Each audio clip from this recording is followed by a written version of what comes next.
11 सितंबर 2001 की सुबह अमेरिका में 4 मुसाफिर बरदार त्यारे हाईजैक हुए। इसी सुबह तकरीबन 8:46 पर पहला मुसाफिर त्यारा वर्ल्ड ट्रेड सेंटर के 110 मंजिला टावर से टकराया और कुछ देर बाद 9:30 पर दूसरा त्यारा वर्ल्ड ट्रेड सेंटर के दूसरे टावर से टकराया और फिर ठीक 1 घंटे बाद तीसरा त्यारा अमेरिका के महकमा दिफा के हेडक्वार्टर पेंटागन पर गिरा और पेंटागन का 1/3 हिस्सा जलकर राख हो गया।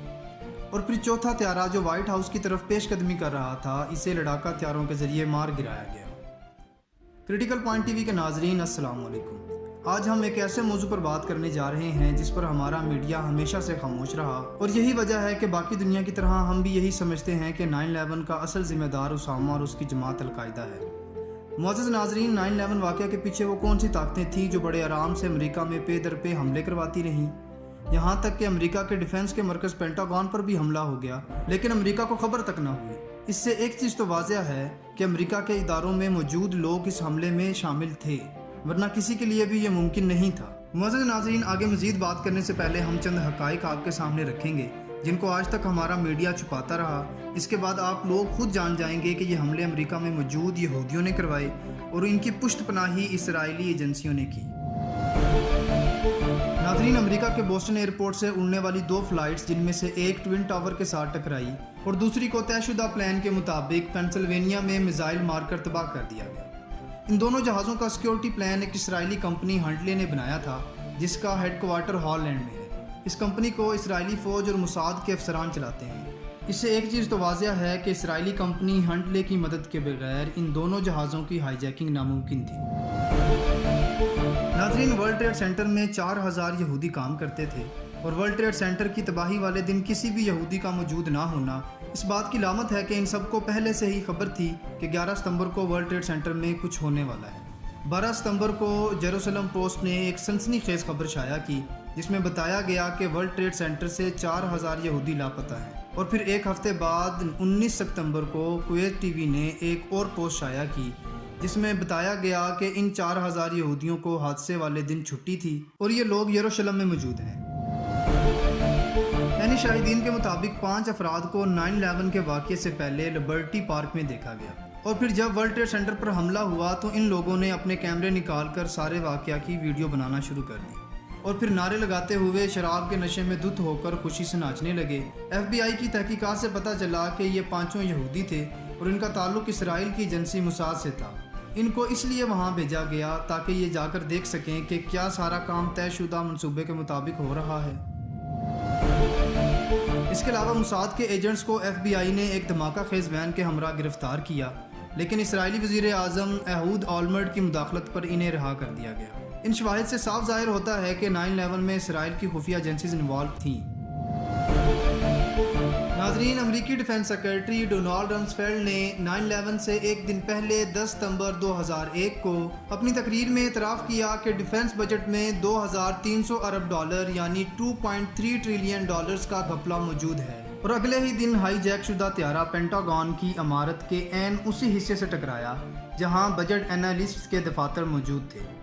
इससे साफ जाहिर होता है कि अमेरिका की इंटेलिजेंस के कुछ लोग भी 9/11 की इस साजिश में शामिल थे।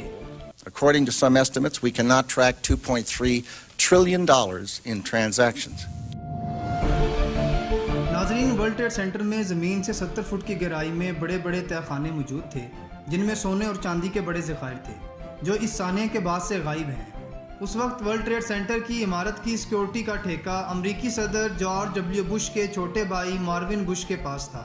इससे ये वाज़ह होता है कि कहीं न कहीं अमरीकी क़यादत भी 9/11 में शामिल थी।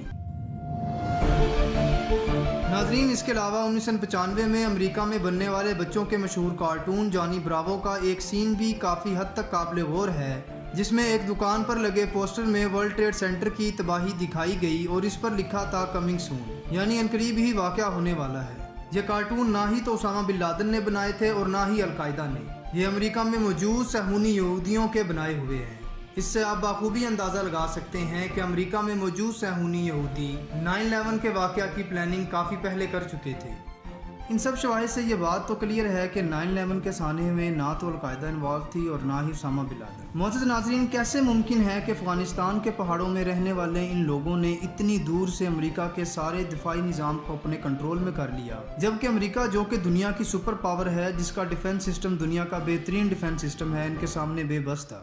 معزز ناظرین، یہ وہی اسامہ بن لادن ہے جو کبھی امریکہ کی آنکھ کا تارا ہوا کرتا تھا۔ یہ وہی اسامہ بن لادن ہے جس نے طالبان کے ساتھ مل کر روس کے خلاف جنگ لڑی۔ روس کے خلاف جنگ میں امریکہ نے طالبان اور اسامہ بن لادن کی مدد کی۔ 9 سال تک لڑی جانے والی اس جنگ میں طالبان اور اسامہ بن لادن کے ساتھیوں کو اسلحہ اور فنڈنگ امریکہ فراہم کرتا رہا۔ ناظرین، 1989 میں روس کو شکست دینے کے بعد 1994 میں ملا عمر کی سربراہی میں طالبان نے افغانستان میں اپنی حکومت قائم کی۔ طالبان نے ملا عمر کی قیادت میں عین اسلامی اصولوں کے مطابق حکومت بنائی۔ یہ حکومت بالکل اسی نظام خلافت کی طرح تھی جو اسلام آنے کے بعد مسلمانوں نے قائم کی تھی۔ ملا عمر کے ایک اعلان پر پورے افغانستان میں افیون کی کاشت پر پابندی لگا دی گئی، جس کا سب سے زیادہ نقصان امریکہ میں موجود ان یہودیوں کو ہوا جو امریکہ سمیت پورے یورپ میں افیون کا کاروبار کرتے تھے۔ معزز ناظرین، روس کو شکست دینے کے بعد اب امریکہ اور اسرائیل کو سب سے زیادہ خطرہ افغانستان میں بننے والی اس اسلامی حکومت سے تھا۔ ان کو ڈر تھا کہ کہیں نہ کہیں آہستہ آہستہ یہ اپنا اثر و رسوخ بڑھائیں گے اور پھر باقی مسلمان ممالک کو بھی اپنے ساتھ ملا لیں گے، اور اگر یہ اس طرح طاقت پکڑتے رہے تو روس سے بڑا خطرہ ان کی سپر پاور مینٹلٹی کے سامنے آ کر کھڑا ہو جائے گا۔ ناظرین، اب امریکہ اور اسرائیل میں موجود صہیونی طاقتوں کے لیے سب سے بڑا مسئلہ افغانستان میں بننے والی یہ اسلامی حکومت تھی۔ اس کو ختم کرنے کے لیے انہوں نے 9/11 کا جال بچھایا اور اس کا الزام اسامہ اور اس کی جماعت القاعدہ پر لگا دیا۔ ناظرین، اسامہ چونکہ افغانستان میں تھا اور ملا عمر کے ساتھیوں میں سے تھا، اس لیے امریکہ نے ملا عمر پر دباؤ ڈالا کہ اسامہ کو ہمارے حوالے کرو۔ ملا عمر نے کہا، آپ مجھے اسامہ کے خلاف ثبوت دے دیں۔